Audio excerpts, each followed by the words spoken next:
Whoa! Whoa! Didn't see you there. Oh man! Was that today?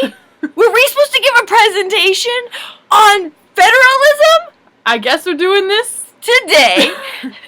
No prep. We're here to talk to you about government response to Hurricane Sandy. Get ready. So Karen, what are the jobs of government when a natural disaster occurs? Well, that's an interesting question, Steve.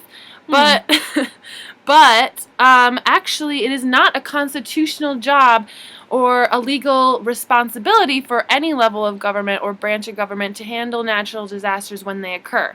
However, there are things that they should do if they can, and they are kind of unspoken rules. So the governor has the most power usually because they have the power to reallocate funds.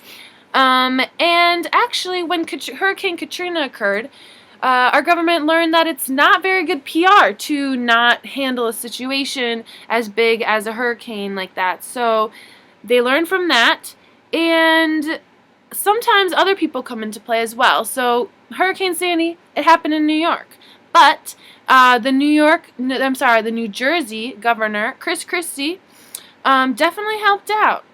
So it kind of is for good press. Wasn't Chris Christie the governor of New Jersey? Yes, and it didn't occur in New Jersey, but there might be different reasons for him wanting to help, but it could have been because he wanted to run for president in the near future, and it is good PR to help out with that.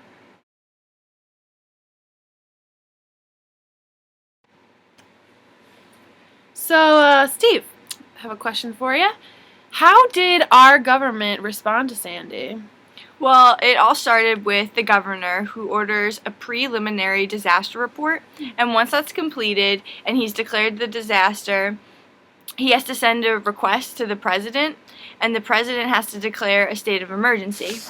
When a state of emergency is declared, it means that funds are going to be sent over to save lives and protect property, but it can't exceed more than $5 million. What is FEMA? I've heard a lot about FEMA.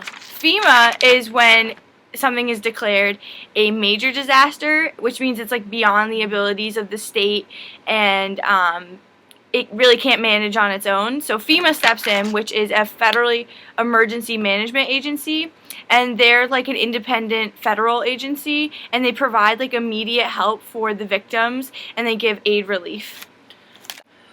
So it seems like they handled it pretty well, wouldn't you say? Yeah, actually, in some aspects they did. It was very impressive how quickly New York City was able to clear out the subways. When you think about how many gallons of water were filling and flooding the subway systems, it's incredible how they were able to clear them out and get the subway system running again. However, in a different way, they did not do very well.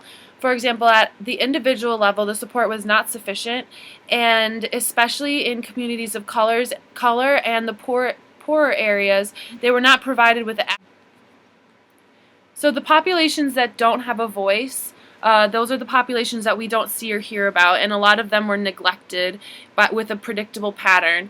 And it kind of makes us ask the question, whose issues were addressed the quickest? And we also wonder, was the response for reasons other than caring about the people as far as good PR? And it would kind of make sense because a lot of people who are silenced were not being responded to.